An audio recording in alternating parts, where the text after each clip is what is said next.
சத்யசாய் யுகம் வழங்கும் திவ்யானுபவங்கள்.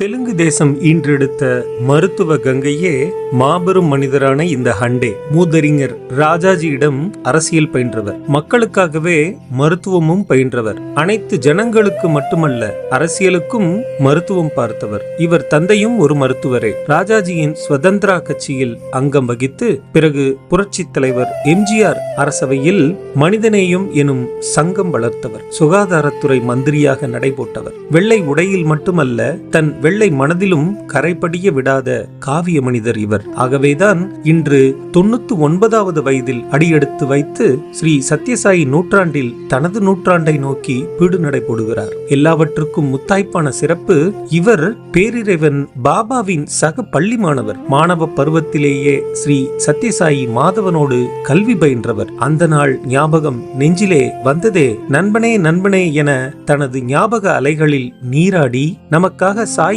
பொக்கிஷங்களை கரையிறக்குகிறார். இவர் கம்பராமாயணம் முழுமையையும் ஆங்கிலத்தில் மொழிபெயர்த்தும் அறத்தை வழிபெயர்த்தும் சேவையை ஒளிபெயர்த்தும் நமது ஸ்ரீ சத்யசாயி யுகத்திற்காகவே முதலாக தமது ஆன்மீக இதயம் திறந்து நமது வெளிச்ச வாழ்விற்காக வழிபெயர்க்கிறார் இந்த மகாத்மா ஹண்டே. இதிகாச திவ்யானுபவமாக இதோ. புட்டபர்த்தி சாய்பாபா வந்து அதே கிளாஸ்ல இருந்தார். அப்ப சத்யசாய் யுகம் நம்ம சத்யசாய் பாபா மிஷன் மூலமாக நடத்துவோம். அப்பதான் இது மாணவ பருவத்திலேயே அந்த 8ஆம் கிளாஸ் படிக்கும் போது அவருக்கு ஒரு ஆன்மீகம் பாபா எவ்வளவு நேரம் தியானம் செய்வார். அந்த அளவுக்கு எங்கேயோ இருக்கிற சாய் பாபா அந்த அம்மாவை மோட்டிவேட் பண்ணிட்டார். அவருடைய குணாதிசயம் எப்படி இருந்தது? நடைமுறை பாவனை குணாதிசயம். அவர் என்ன சந்தேகப்படலாம், நான் ஏதாவது கதை ரீல் விடுறேன்னு சொல்லிக்கலாம். அதுக்காக என்ன பண்ணேன்னா, நீங்க எத்தனோ பேரு பாத்திருக்கீங்க, ஒரு ஆன்மீக துறையில இருப்பாங்க. அவரால பாசிட்டிவா மக்களுக்கு எந்த பிரயோஜனமும் இல்லை. என்ன பண்ணுவாருன்னா, he was an excellent organizer. ஒரு மேக்னெட் மாதிரி மற்றவங்க கிட்ட அந்த பணத்தை வாங்கி ஒரு தெளிவு பண்ணி கூட அவ்வளவு பெர்ஃபெக்டா பேச முடியாது. எப்படி வந்தது? அவர் அப்படி இல்லை.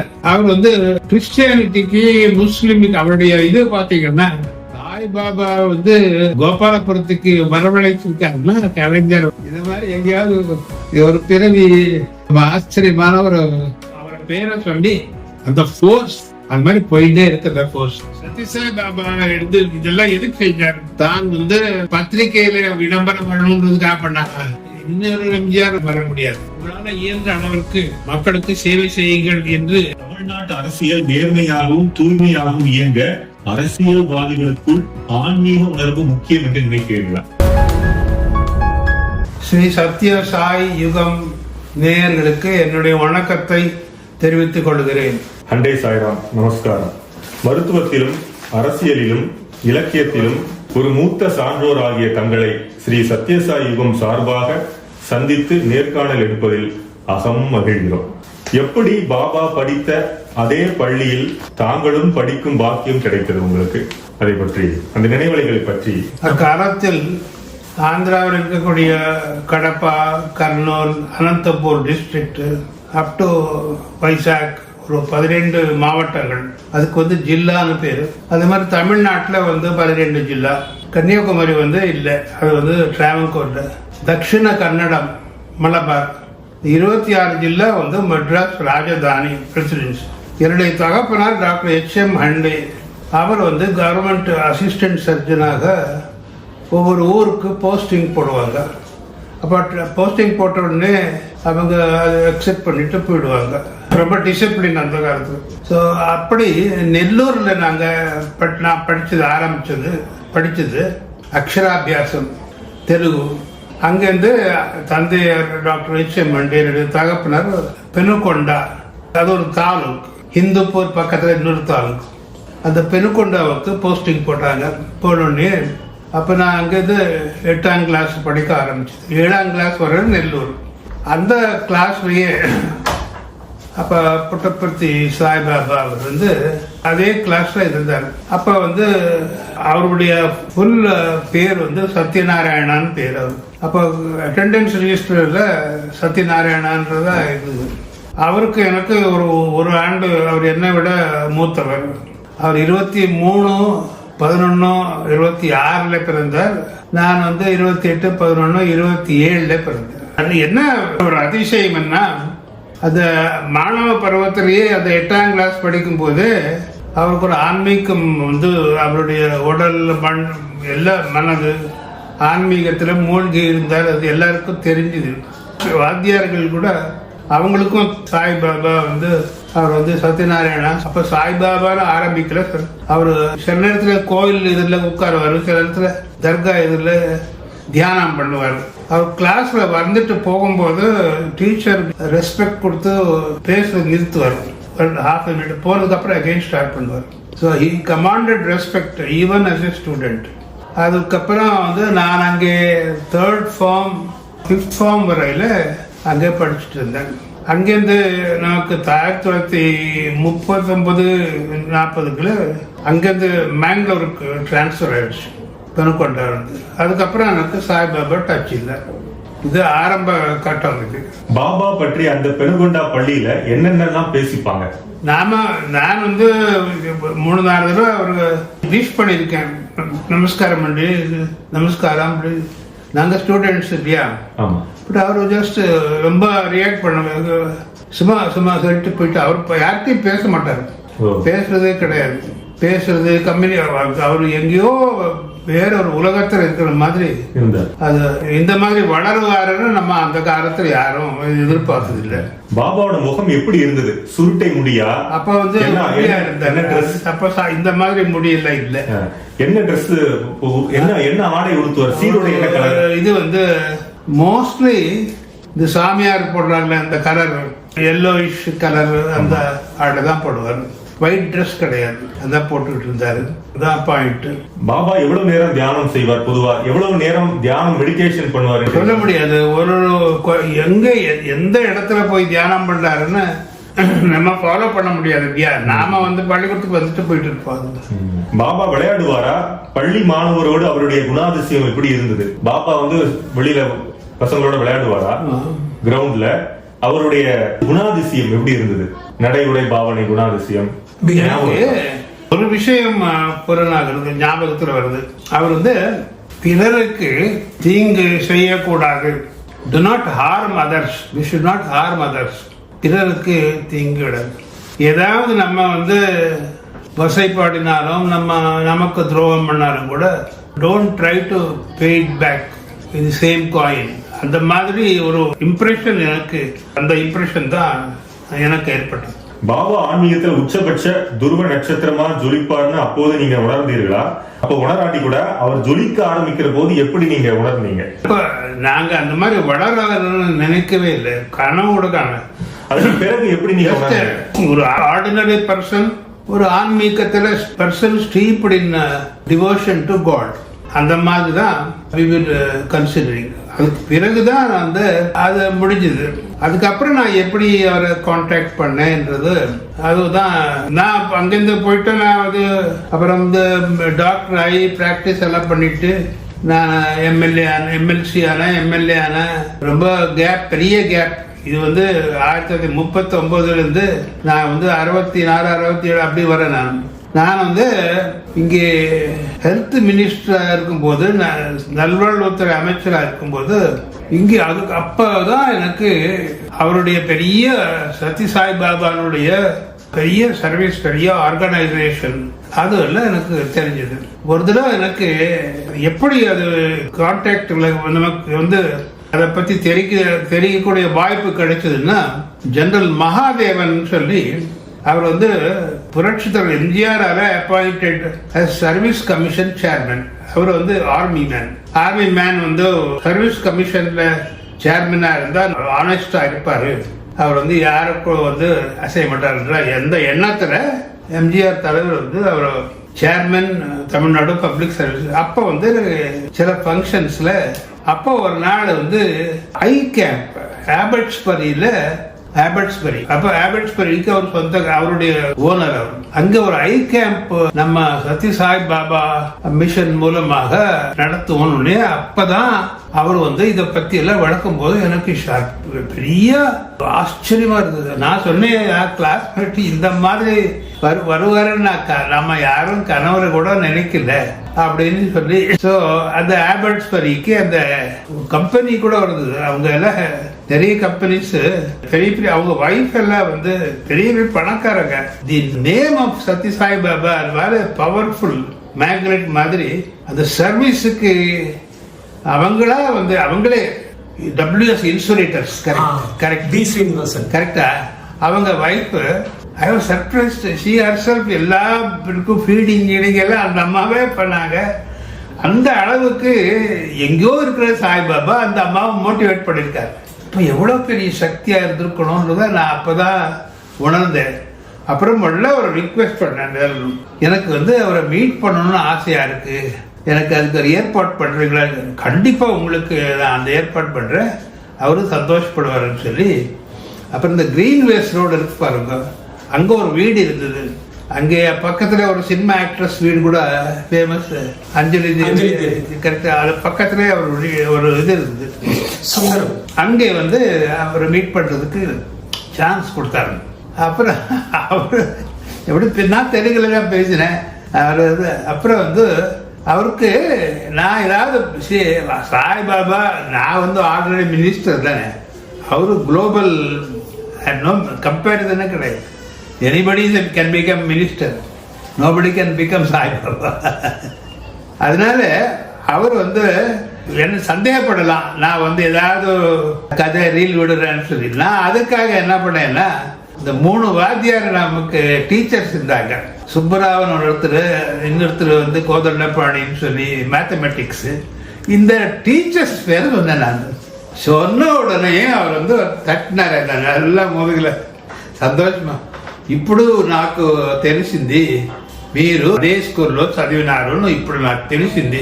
அவருக்கு ஸ்டூடெண்ட் டீச்சர்ஸ் புரியுதா உங்களுக்கு? அதுதான் அங்க எனக்கு லக்கு டக்குல ஞாபகம் வந்தது. இந்த கோதண்டபாணி ரொம்ப ஸ்ட்ரிக்ட் டீச்சர். இந்த காலத்து டீச்சர்ஸ் எல்லாம் கடவுள் மாதிரி. இப்ப அதெல்லாம் எதிர்பார்க்கவும் முடியாது. Lot of changes. ஸோ அதனால பெரிய ஆர்கனைசேஷன் நடத்துறாரு அப்படின்னு சொல்லி தெரிஞ்சது. நான் சொன்னேன், கொஞ்சம் இப்படி எல்லாம் பழைய கதையெல்லாம் சொன்னேன். நான் அந்த ஊர்ல இருந்து நமக்கு டிரான்ஸ்பர் ஆனது, என்னுடைய ஃபாதர் இது, அந்த போர்டு ஹை ஸ்கூலுக்கு next taluk head quarters hospital சொன்ன உடனே அது ஒரு மேட்டர் கன்க்ளூஷன் ஆயிடுச்சு. அது அந்த ஸ்கூல் அது எச் மாதிரி இருக்கும். அந்த போர்டு ஹை ஸ்கூல் இந்த வெள்ளக்கார ஆட்சியில ஒவ்வொரு இடத்துலயும் போர்டு ஹை ஸ்கூல் தான் நம்ம எல்லாம் படிச்சது. நான் படிச்சது அப் டு SLC பாத்தீங்கன்னா எல்லாம் போர்டு ஹை ஸ்கூல். நெல்லூர்லயும் board high school, that is district board high school. So அப்புறம் மேஜர் ஜெனரல் மகாதேவனுக்கு ஒரு ஆணை இட்டார், ఇంకా మీదట మన అన్ని ప్రాజెక్ట్స్కు మీరు డాక్టర్ హండే గారిని ప్రయోగం చేసుకోండి. நீங்க இனிமேல இங்க நடக்கிற எல்லா சாய்பாபா மிஷன் சார்பா நடக்கிற எந்த இது இருந்தாலும், அது கேட்ராக்ட் இருந்தாலும் வேற ஏதாவது இருந்தாலும் அந்த ப்ராஜெக்ட்ஸ்க்கு எல்லாம் அவரை யூட்டிலைஸ் பண்ணிக்கங்க அப்படின்னு சொல்லி அவர் சொன்னாரு. இதுல நான் என்னென்ன அதிநயமான விஷயங்கள் கண்டுபிடிச்சேன்னா, அவர் ஆன்மீக துறையில மட்டும் சரி. இப்ப நீங்க எத்தனோ பேரு பாத்தீங்க ஒரு ஆன்மீக துறையில இருப்பாரு. ஆனா அவரால் பாசிட்டிவா மக்களுக்கு எந்த பிரயோஜனமும் இல்லை. பேர் சொல்ல விரும்பல, ஜஸ்ட் ஆன்மீகத்துல. ஆனா அவரால் எத்தனை பேர் பயனடைஞ்சிருக்காங்க தெரிய முடியாது. இவர் அப்படி இல்லை. இவர் ஒரு 5 பிரின்சிபிள்ஸ் அது நான் நோட் பண்ணியிருக்கேன். அவருடைய பிரின்சிபிள்ஸ் 5. ஒன்னு சத்யா, இன்னொன்னு தர்ம அறம், இன்னொன்னு சாந்தி பிரேம அஹிம்சா, அப்புறம் நன்மை செய்யறது, மக்களுக்கு நன்மை செய்யறது. இது பேசிக் 5. பட் அதை வச்சுக்கிட்டு மக்களுக்கு நன்மை செய்யறது பெரிய அளவுல எவ்வளவு பண்ண முடியுமோ அவ்வளவு செய்யுங்க. ஸோ என்ன பண்ணுவாருன்னா, he was an excellent organizer. இப்போ நீங்க தமிழ்ல என்ன நம்ம திருக்குறள் சொல்றாங்கல்ல, திருக்குறள் சும்மா சொல்றாங்க, எத்தனை பேர் திருக்குறள் பிராக்டிஸ் பண்றாங்கன்றது தெரியாது. இதனால் இவன் முடிக்கும் என்று ஆய்ந்து அதனை அவன் கண்விடல். அதுல நம்பர் 1 இஸ் சாய்பாபா. எப்படின்னா, ஒரு இந்த ஹோல் ஸ்டேட்டுக்கு அவருக்கு ஏதாவது சம்பளம் கொடுக்குறாரா ஜெனரல் மாதவருக்கு? கிடையாது. புரியுதா உங்களுக்கு? செலக்ட் பண்ணுவார். ஆந்திராவில் ஒருத்தர் செலக்ட் பண்ணுவார், கர்நாடகாவில் ஒருத்தர் செலக்ட் பண்ணுவார். பெங்களூர் பக்கத்தில் 5 ஃபீட் கரெக்டாக டக்குன்னு அங்கே பெரிய ஆர்கனைசேஷன். புரியுதா உங்களுக்கு? எங்கே ஆக்சுவலி புட்டபர்த்தி எங்கே இருக்குன்னா பெனுகொண்டாவிற்கும் ஹிந்துப்பூருக்கும் இடையில இருக்கு. ஹிந்துப்பூருக்கும் பெனுகொண்டாக்கும் 25 மைல்ஸ், பெனுகொண்டாவுக்கும் புட்டபர்த்திக்கு 13 மைல்ஸ், 13 மைல். ஸோ ரெண்டுக்கு இடையில ஹிந்துப்பூர் அப்படியே போனால் பெங்களூர் வரும், இன்னொரு சைடு போனால் குண்டக்கல் வரும். குண்டக்கல் பெங்களூர் ரயில்வே லைனுக்கு இடையில புட்டபர்த்தி இருக்காது. ஸோ அங்கேருந்து எல்லா இடத்துக்கும் நிறைய இடத்துக்கு வாட்டர், பல வில்லேஜஸ்க்கு வந்து வாட்டர் சப்ளை இல்லை. இப்ப இன்னும் நம்ம சுதந்திரம் அடைந்து எத்தனை வருஷம் ஆச்சு? இப்ப 79 நாளைக்கு எத்தப்படினா 47ன்னா 27 வந்து 80 வருஷம் ஆகும். இது இன்னும் பல கிராமங்களுக்கு குடிநீர் வசதி இல்லை. அவரால் ஒரு பெரிய அளவுக்கு ஒரு கவர்மெண்ட் பண்ற மாதிரி, அரசாங்கம் பண்ற மாதிரி நிறைய பேருக்கு தண்ணீர் குடிநீர் வசதி எல்லாம் ஏற்பாடு பண்ணியிருக்காரு. இந்த ஹவுசிங் இது மாதிரி so many இன்ஸ்டிடியூஷன்ஸ்க்கு அவர் வந்து ஒரு மேக்னெட் மாதிரி மற்றவங்க கிட்ட அந்த பணத்தை வாங்கி எடுத்து மற்றவங்களுக்கு ஹெல்ப் பண்றது. நம்ம ஒன்றும் எடுத்துக்கிட்டு போறது இல்லை, அவங்க பிலசாபி. அப்புறம் இன்னொரு விஷயம் என்னன்னா அவருடைய ஸ்பீச், அவர் கொஞ்சம் ஸ்ரீராமர் மேல கொஞ்சம் பற்று இருக்கு, அதுல அங்கங்க யூஸ் பண்றாரு அது. ஆனா அவரோட ஸ்பீச் வந்து pure Telugu, pure 100% pure Telugu, grammatical mistake கிடையாது. ஒரு தெலுங்கு பண்டிட் கூட அவ்வளவு பர்ஃபெக்டா பேச முடியாது. எப்படி வந்தது?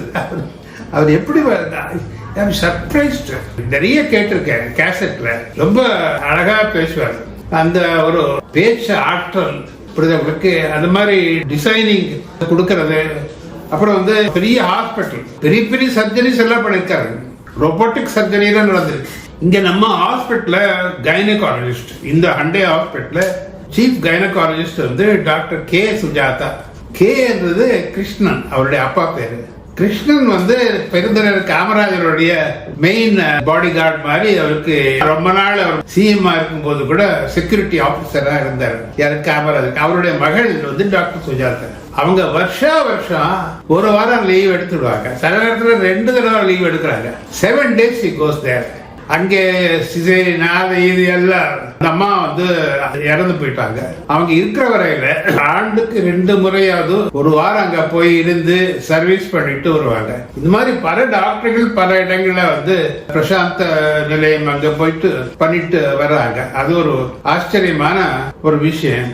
அது இல்லாம எனக்கு எல்லாருக்கும் மேலாக இங்க நம்ம ஈஸ்வரா கடவுளை பத்தி திட்டுறது இதெல்லாம் ஒரு ஃபேஷன் தமிழ்நாட்டில். நான் அதை பத்தி ஒன்றும் கிரிட்டிசைஸ் பண்றது இல்லை, அவங்க இஷ்டம் போல பேசிட்டு. நான் வந்து முஸ்லிம் கிடையாது, பட் முஸ்லிம்ஸ் நம்பிக்கையில அவங்கள ஹர்ட் பண்ண மாட்டேன், ரொம்ப தப்பு. அதோட பெரிய பாவம் கிடையாது. கிறிஸ்டியன்ஸ் வந்து அவங்க நம்பிக்கை, அதை நாங்க ஒரு வார்த்தை கூட ஹர்ட் பண்ணக்கூடாது. அதே மாதிரி ஹிந்துஸ் அது நம்ம எக்ரி பண்றோமோ இல்லையோ, ஒருத்தர் முருகன் பக்தர் இருப்பாங்க, ஒருத்தர் வைஷ்ணவ இருப்பாங்க. அவங்க எம்மதம் சம்மதம். அதுல அவருடைய பிலாசபி என்னன்னா இன்னும் ரொம்ப ஆச்சரியம். நாம வந்து இந்துயிசத்திலேயே உங்களுக்கு பல வெரைட்டிஸ் இருக்கு. அவர் அப்படி இல்லை. அவர் வந்து கிறிஸ்டியானிட்டிக்கு முஸ்லிமுக்கு அவருடைய இது பாத்தீங்கன்னா எல்லா சயின்ஸும் இருக்கும். அவருடைய மோட்டோல வந்து உங்களுக்கு பிறை சந்திரனும் இருக்கும், கிராஸ் இருக்கும். So he has completely elevated himself from the mundane religious quarrel. அந்த பிளேன்ல இருந்து மேல போயிருக்காரு. புரியுதவங்களுக்கு? அதனாலதான் கடவுள் பக்தி இல்லைன்றவரு நம்ம பழைய கலைஞர். எனக்கு நாங்க எதிர்கட்சியில் இருந்தாலும் நாங்க ரொம்ப ஃப்ரெண்ட்ஸா பழகுவோம். அவர் வந்து ஒரு தடவை சாய்பாபாவை அவர் வீட்டுக்கு, கோபாலபுரம் வீட்டுக்கு வர வைத்திருக்காரு. எனக்கு ஆச்சரியமா இருந்தது. நான் மினிஸ்டர் ஆகி மினிஸ்ட்ரிப் முடிஞ்சு ஒரு 6-7 வருஷத்துக்கு பிறகு எப்படி இருந்ததுன்னா 83ல என்டி ராமராவ் வந்து சீஃப் மினிஸ்டர் ஆந்திரா. எம்ஜிஆர் வந்து தலைவர் சால்வை போட்டாரு. யாருக்கு? என்டிஆர் படியில வரும்போது அவர் வந்து அண்ணையா இதெல்லாம் ఎందుకు చేస్తారు, இதெல்லாம் எதுக்காக பண்றீங்க, நான் என்ன பண்ணணும்னு முதல்ல சொல்லிடுங்க. சால்வை பண்றீங்களா, நான் செய்யணும் நீங்க எதிர்பார்க்கறீங்க, என்னன்னு முதல்ல அது சொல்லிடுங்கன்னு சொல்லிட்டாரு. அப்புறம் வந்து தெலுங்கு கங்கா அந்த ப்ராஜெக்ட் வந்து 15 TMC வாட்டர். இவர் என்னன்னு ஃபீசிபிளா இல்லன்னு யோசனை பண்ணல என்டிஆர். உடனே அண்ணாயா சொன்னதுக்கு அப்புறம் நான் மாட்டேன்னு சொல்லி, எங்க உங்க போன் எங்கன்னு, அப்ப செல்போன் கிடையாது. போன்ல ஹைதராபாத் சீஃப் செக்ரட்டரிக்கு போன் பண்ணி இவங்க வருவாங்க, தெலுங்கு கங்கா ப்ராஜெக்ட் பத்தி எல்லாம் டீடைல்ஸ் கொண்டு வருவாங்க, அது செஞ்சு முடிச்சிருந்தோம். ஸோ அது முடிஞ்சு போச்சு. அது நல்லா தெலுங்கு கங்கா ப்ராஜெக்ட். இது என்ன ஆயிடுச்சுன்னா இது பழைய கதை. அப்புறம் நம்ம என்னுடைய மினிஸ்டர் போயிடுச்சு, புரட்சியர் எம்ஜிஆர் அமரர் ஆயிட்டாரு, எதிர்கட்சியில உட்காந்துருக்குல சும்மா இருக்க, பாலிட்டிக்ஸ்ல அவ்வளவு ஆக்டிவா இல்லை. அந்த ஸ்டேஜ்ல தான் புட்டபர்த்தி சாய்பாபாவை வந்து கோபாலபுரத்துக்கு வந்திருக்காரு. வந்த உடனே அவர் என்ன பண்ணாரு, அங்க ஒரு ப்ராப்ளம் வந்தது தெலுங்கு வாட்டர்ல. தமிழ்நாட்டினுடைய எல்லை வந்த உடனே அங்கே சிமெண்ட் எல்லாம் நல்லா பர்ஃபெக்டா போட்டிருக்கு. அந்த போர்ஷன் வந்து சரி வாட்டர் சீப்பேஜ் ஆயிடுது. சரியா நமக்கு வாட்டர் வரதில்லை. ஸோ தெலுங்கு அந்த ஆந்திரா ஏரியாவில் அதுக்கு சிமெண்ட் எல்லாம் போட்டு பர்ஃபெக்ட் பண்ணணும். அது ஆந்திரா கவர்மெண்ட் பண்ணணும். நம்ம சொன்னா கவர்மெண்ட் உடனே அந்த கவர்மெண்ட்டுக்கு எதுக்கு பண்ணணும், நம்ம எதுக்கு செலவு பண்ணணும்னு நினைப்பாங்க. சோ இந்த ப்ராப்ளம் நீங்க பாருங்க, சாய்பாபா வந்து கோபாலபுரத்துக்கு வரவழைச்சிருக்காருன்னா கலைஞர் வந்து எந்த அளவிற்கு அவர் வந்து உண்மையான செக்குலரிசம்ன்றது நீங்க அதுக்காக சொல்றேன். அவர் எந்த எம்மதம் யாரை பத்தியும் அவர் எல்லாம் அப்ப வந்து நான் என்ன பண்ணணும்னு சொல்லுங்க, அந்த போர்ஷன் கொஞ்சம் நல்லா சிமெண்ட் எல்லாம் இருப்படும். அதுக்கு வந்து ஒரு 15 to 20 crores செலவாகும். உடனே இவரு ஆந்திரா கவர்மெண்ட் கிட்ட சொல்லணும்னு, நான் பண்ற கவர்மெண்ட் எதுக்கு, அது நான் போட்டு தரேன் உங்களுக்கு. ஸோ வித்தின் 6 months 6 மாசத்துக்குள்ள அந்த போர்ஷன் பூரா சிமெண்ட் எல்லாம் போட்டுட்டாங்க. இந்த மாதிரி எங்கேயாவது ஒரு பிறவி ஆச்சரியமான ஒரு காட்ஸ் கிஃப்ட் ஒரு மனிதர் உருவத்துல வந்திருக்குன்னா சொல்ல முடியாது. ஆகவே எதுக்கு சொல்றேன்னா, அந்த மாதிரி ஒரு பெரிய அளவுல சாதாரணமாக ஒரு ஏதோ ஒரு ஏழை குடும்பத்துல அனாதையாக பிறந்த அந்த அளவிற்கு உயர்ந்திருக்கிறார் என்றால், இன்னைக்கு வந்து இன்றைய தினம் எத்தனை ஸ்கூல்ஸ் எவ்வளவு அவரை பேரை சொல்லி அந்த ஃபோர்ஸ் அது இன்னும் கூட நியூட்டன்ஸ் லா ஆஃப் இதுன்னு சொல்லுவாங்கல்ல ஃபோர்ஸ், அந்த மாதிரி போயிட்டே இருக்கிற கோர்ஸ். அதுதான் வந்து என்னுடைய அனுபவத்தை பத்தி எல்லாம் நான் சொல்றேன். புரட்சி தலைவர் எம்ஜிஆரிடம் பாபாவை பற்றி நீங்க பேசியிருக்கீங்களா? அவர் பாபாவை பத்தி என்ன ஒரு விதமான உணர்வு வச்சிருந்தார்? அவர்கிட்ட நீங்க பாபா பத்தி பேசிருக்கீங்களா தலைவர்கிட்ட? அவருக்கு நீங்க 2 பேருமே ஸ்டூடெண்ட் அந்த காலத்துல. இதெல்லாம் போனது தெரியும், அந்த இது நல்லதுன்னு தெரியும். அப்ப வந்து நம்ம அவரை நல்லா பயன்படுத்திக்கணும் நன்மைக்காக. நான் அங்க மேஜர் ஜெனரல் மகாதேவன் எனக்கு வந்து அவரை மீட் பண்றதுக்கு வாய்ப்பு ஏற்படுத்தியதுக்கு பிறகு நான் வந்து தலைவர் எம்ஜிஆர் விட்ட இந்த மாதிரி போயிருக்கு, அந்த மாதிரி இது பண்றாங்க. அது ரொம்ப நல்லது நமக்கு எல்லாருக்கும் நல்லதுதான். ஐ கேம்ப் எல்லாம் பண்றாங்க, இதெல்லாம் பண்றாங்க. ஆகவே அதை வந்து அப்ப சொன்னேன் நான் அவர்கிட்ட, இந்த மாதிரி நான் ஒரே கிளாஸ் ரொம்ப ஆச்சரியப்பட்டாரு. மேஜர் ஜெனரல் மகாதேவன் நம்ம சந்திப்பு ஏற்பாடு பண்ணாரு. அதுக்கு பிறகு அந்த ஆபர்ட்ஸ்பரிக்கெல்லாம் நிறைய போனேன்.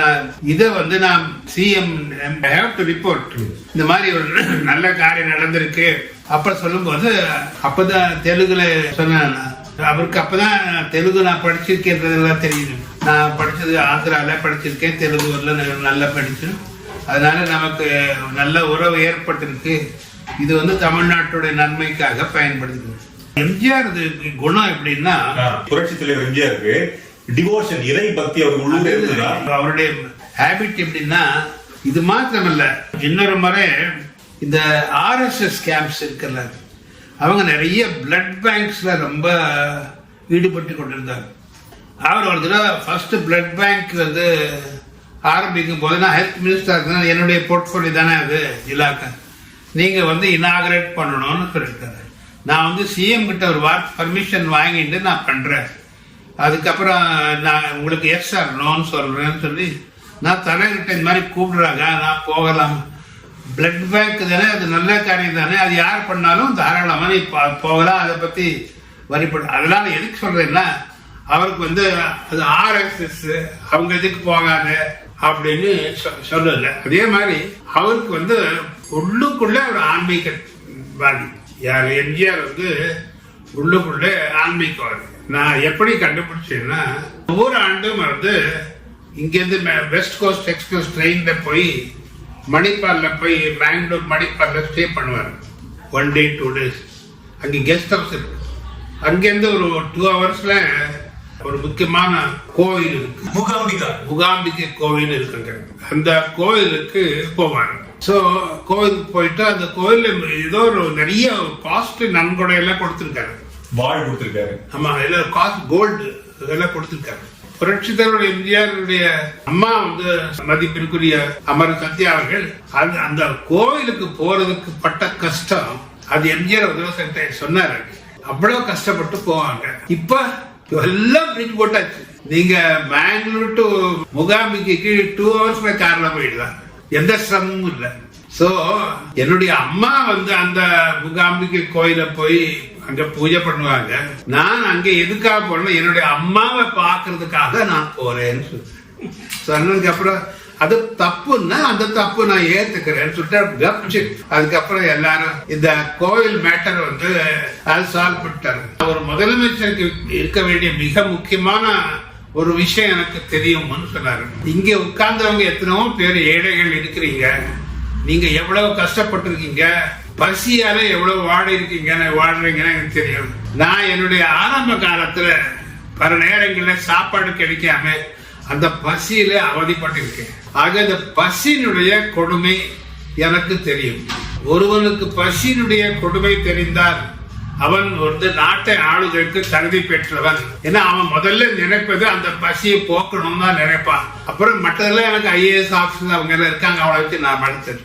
என்னுடைய மன கணக்குல ஒரு சைலண்ட் ஆன்மீகவாதி என்று தான் என்னுடைய கருத்து. இதுல சொல்லும் போது உங்களுக்கு சில பேருக்கு சங்கடமானது. ஒரு பெரிய முக்கியமானதே கிடையாது. இதுல வந்து எத்தனோ பேர் வர்றாங்க போறாங்க, அப்புறம் அவங்க இருக்கிற அட்ரஸே தெரியாது. பெரிய பெரிய ஆட்கள், பெரிய ஈவெண்ட்ஸ், பெரிய ஈவெண்ட்ஸ், பெரிய ஆட்கள் they come and go. அவங்க தேர் ஆல் ஸ்விஃப்ட். அந்த தொடப்புன்றது டைம், அதால வந்து டஸ்ட்பின் என்றது ஹிஸ்டரி. என்னுடைய கருத்து. ஆக இது பிலோசாபிக்கல். புரட்சி தலைவர் பலமுறை உயிர் படைத்திருக்கிறார் அவர் வாழ்க்கையில. அதற்கு என்ன காரணம் என்று நினைக்கிறீர்கள்? அவரது கொடை குணமா, இறை அருளா, ஜானகி அம்மையாரின் தாலி பாக்கியமா? தாலி பாக்கியம் அதுன்னு கேட்டதுனால சொல்றேன் நான். இதுல ஜெனரலா ஒரு மனுஷன் நம்ம இங்க இருக்கிற வரையில சத்யசாய் பாபா எடுத்து இதெல்லாம் எதுக்கு செஞ்சாரு? தான் வந்து பத்திரிகையில விளம்பரம் வரணும்ன்றதுக்காக பண்ணாரா? தான் வந்து ஃபேமஸ் ஆகணும்னு பண்ணாரா? எனக்கு பவர் வரணும்ன்றதுக்காக பண்ணாரா? மக்களுக்கு நன்மை செய்ய வேண்டும், அதுல நமக்கு சுகம் கிடைக்கும். சோ அதான் கோர் வேல்யூ. அந்த கோர் வேல்யூ எம்ஜிஆர் இருக்கு. சோ அதுதான் அவரை ப்ரொடெக்ட் பண்ணதுன்னு நான் நினைக்கிறேன். எப்படின்னா, சின்ன எக்ஸாம்பிள், ஃபங்க்ஷனுக்கு என்ன கூப்பிட்டுருந்தாங்க, நாங்க வண்டி அனுப்புறோம். அது மத்தியானம் ஒரு இக்கட்டான நேரம், சாப்பிடுற நேரம். அவர் வந்து வரும்போது நான் டிரைவர்கிட்ட நீ சாப்பிட்டியாப்பா அப்படின்னு கேட்டேன். நீங்க எம்ஜிஆர் கிட்ட இருந்தீங்களான்னு கேட்டான். முதல்ல டிரைவரை சாப்பாடு சாப்பிட வைக்கிறது எம்ஜிஆர் தான். இது அவனுக்கு எப்படி தெரியுமா, யாரும் 4 டிரைவர்ஸ் அவங்ககிட்ட சொல்லியிருக்காங்க. நான் அதுக்கப்புறம் யோசனை பண்ணேன். நானும் K.A. கிருஷ்ணசாமி நிறைய பேர் போவோம் அவர் பார்க்கறதுக்கு. போகும்போது காலையில அந்த பிரேக்ஃபாஸ்ட் டைம் நாம எல்லாம் பேசிட்டு இருக்கும் போது அவருடைய டிரைவர் இந்த வந்திருக்கக்கூடிய 6-7 டிரைவர்ஸ் முதல்ல சாப்பாடு போட்டுடுவோம். சூப்பர் சாப்பாடு, காரைக்குடி குக்கு, அந்த மாதிரி சாப்பாடு எங்கேயும் கிடைக்காது. சாப்பிட்டு முடிச்சாச்சு. அப்புறம் நாம எழுந்த உடனே நமக்கு டிஃபின். நாம வந்து டிரைவர் சாப்பிட்டுருக்க எம்ஜிஆர் சீட்டு டிரைவர்ல அப்போ சாப்பிட்டுப்பாங்க, நீங்க வரி பண்ணிக்கான நீங்க சாப்பிட்டு போகும்போது. அப்புறம் சொன்னார், நீங்க இது நான் இந்த ஏற்பாட்டு பண்ணலன்னா நீங்க பாட்டுக்கு டிஃபன் சாப்பிட்டுட்டு கார்ல உட்காருவீங்க. அவன் சாப்பிட்டு இருக்க மாட்டான், தாட்சணியத்துக்காக உடனே கிளம்புவான். அவன் வயிறு காலியா இருக்கு, உங்க வயிறு எரிஞ்சிருக்கும், உங்களை சபிச்சுக்கிட்டே இருப்பான் அவன். இந்த ஸ்மால் திங்ஸ், சின்ன விஷயங்களை வந்து பிரதமருக்கு அது வந்து யாருக்கு ஸ்ட்ரைக் ஆகாது. அவர் எப்படி அது யோசனை பண்ணாரு. அது மாதிரி இன்னொரு தடவை நான் ஒரு தடவை கேட்டேன், வந்த உடனே எல்லாரையும் சாப்பிட சொல்றீங்களே என்னன்னு கேட்டேன். நான் வந்து அவரு எனக்கு ரொம்ப ஃப்ரீயா பேசுவேன்.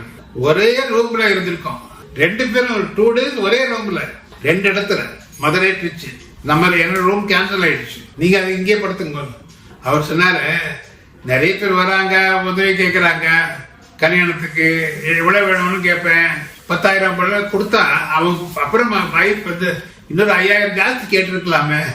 சாப்பாடு ஒரு விஷயத்துல மாத்திரம் போதும், அந்த வார்த்தை போதும்ன்ற வார்த்தை என் காதுல விடுறது. போதும் போதும் போதும். எதுக்கு சொல்றதுன்னா, these are all the moral characteristics of MGR.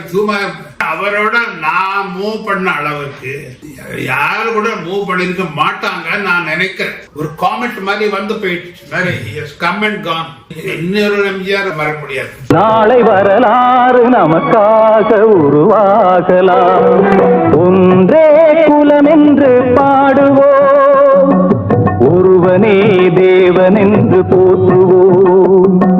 இவர் வந்து இந்த சாய்பாபாவுடைய கிரேட்னஸ் என்ன, இவர் தன்னுடைய ஆன்மீக சக்தியை he has converted it into a broad based economic service. அதான் கன்வர்ஷன். இவர் வந்து தன்னுடைய ஆன்மீக சக்தியிலாக நிறைய institutions, the power he has created, அந்த மாதிரி ஒரு சக்தியை கிரியேட் பண்ணிருக்காங்க. அவர் மேல சத்ய சாய்பாபா மேல பற்று இருக்கக்கூடியவங்க, பக்தி இருக்கக்கூடியவங்க, அவங்க சத்யபாபா சாய்பாபா நம்மளை பார்த்துக்கிட்டு இருக்காரு அப்படின்ற ஒரு எண்ணம் வரும்.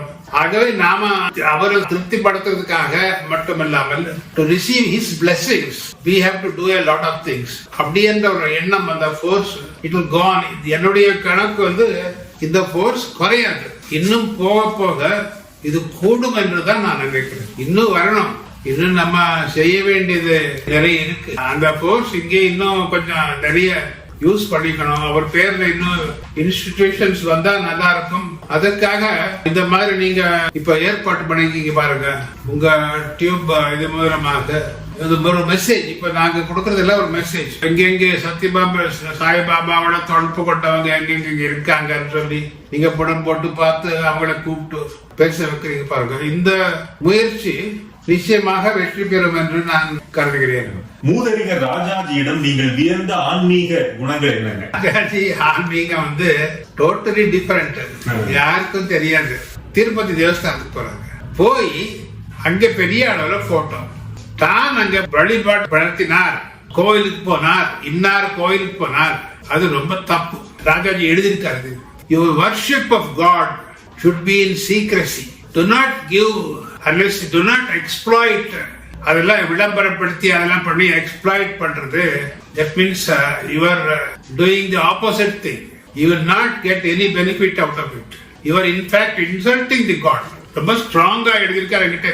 ஸோ அவருக்கு அது use pomp with which you go and prostrate before God. The pomp, POMP use பண்றது. ஸோ ராஜாஜி யாருக்கு தெரியாது, அவர் வந்து மகாபாரதம் இருக்கு. இப்ப அவங்களுக்கு வியாசர் விருந்து, சக்கரவர்த்தி திருமகன், தமிழ்ல இங்கிலீஷ் லேக்ஸ் ஆஃப் காப்பீஸ் போயிருக்கு. போனதுக்கு அப்புறம் லாஸ்ட் அவர் ஒரு ஸ்டேட்மெண்ட் கொடுத்தாரு, நான் வந்து பாலிடிக்ஸ் அது இது எல்லாத்த விட எனக்கு இந்த லாஸ்ட் இயர்ஸ்ல இந்த டிரான்ஸ்லேஷன் பண்ணதுல எனக்கு கிடைச்ச வந்து மனநிறைவு எதுலையும் கிடைக்குதுன்னு சொல்லி. ஏன்னா அவர் வந்து கோவிலுக்கு போறது வர்றது யார் ஒன்னு பாம்ப் அண்ட் க்ளோரி. அதனால அவருடைய method of worshipping is so different. தமிழ்நாட்டு அரசியல் நேர்மையாகவும் தூய்மையாகவும் இயங்க அரசியல்வாதிகளுக்குள் ஆன்மீக உணர்வு முக்கியம் என்று நினைக்கிறீர்களா? இதுதான் ஆன்மீக உணர்வு. மீண்டும் சத்ய சாய்பாபா சொன்னதுதான் சத்யா, தர்மா, சாந்தி, பிரேமா, அஹிம்சா. இன்னொன்னு கூட நான் ஆட் பண்றேன், இந்த செக்யூலரிசம் சொல்றாங்கல்ல, இந்த மத பேதம் இருக்கக்கூடாதுன்றது ஹிந்துஸ் தான் சொல்றாங்க, மற்றவங்க யாரும் சொல்ல மாட்டேங்கிறாங்க. எங்க எக்ஸாம்பிள் கொடுக்குறேன், ஒரு எக்ஸாம்பிள் 2-3 எக்ஸாம்பிள் 3 இடத்துல சொல்றேன். 3 இடத்துல. ஒன்னது கம்பர், அவர் வைஷ்ணவ. கம்பர் என்ன பண்றாருன்னா, ஒரு இடத்துல நான் கம்பராமாயணத்தை ஆங்கிலத்துல மொழிபெயர்த்து முழுமையாக,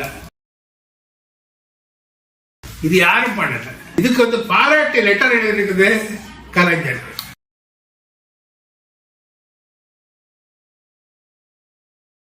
அவர் ஒரு கடவுள்னு போட்டிருக்காங்க. So அங்கே he gave option, Kamban gave option for anyone to worship the God of his or her choice. That is secular. வேதால பண்ணது வியாசர் 4 வேதமா பிரிச்சதெல்லாம். அதுல மெயின் ஃபர்ஸ்ட் திங் என்னன்னா எந்த திசையிலிருந்து ஆனோ பத்ரா கிருத்தவோ எந்து விஸ்வதக, விஸ்வதகனா வையகம், வையகத்திலிருந்து எந்த திசையிலிருந்து நல்ல கருத்துகள் வந்தாலும் ஏற்பமாக. கிளியர். இதுக்கப்புறம் ரீசெண்ட் டைம்ஸ்ல திருவள்ளுவர் எப்பொருள் யார் யாருக்கு வாய் கேட்பினும், அது உங்க எனிமையா இருக்கலாம், அது ஒரு முஸ்லிமா இருக்கலாம், கிறிஸ்டின், அப்படிலாம் பார்க்காதீங்க, எல்லாரும் நம்மவங்க. எப்பொருள் யாராருக்கு வாய் கேட்பினும், எந்த மதம், அவன் பையனா சின்ன பொடி பையனா நமக்கு வேண்டாதவனா நம்ம எனிமையா பார்க்காதீங்க. எப்பொருள் யார் யார் வாய் கேட்பினும் அப்பொருள் மெய்ப்பொருள் இருக்கான்னு பாருங்க. பார்க்கணும், ஏற்றுக்கொள்ளுங்கள். நான் உங்களுக்கு முதல்ல அந்த பக்தர்களை நான் வணங்குகிறேன்.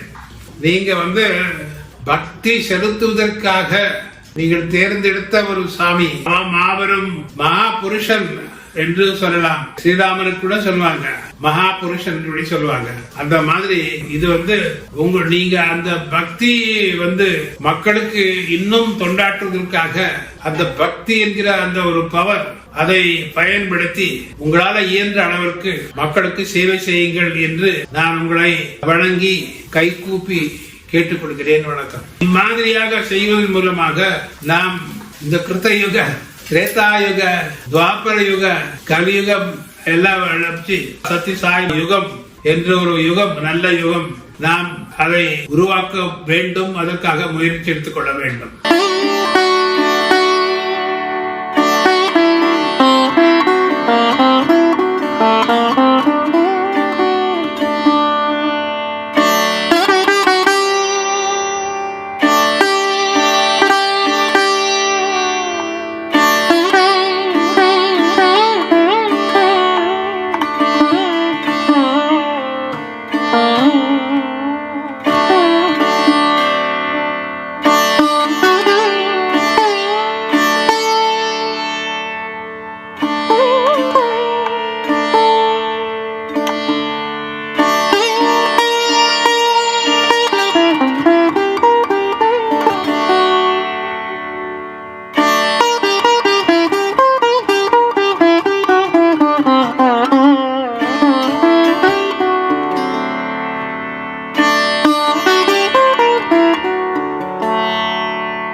நேயர்களுக்கு என்னுடைய வணக்கத்தை தெரிவித்துக் கொள்கிறேன்.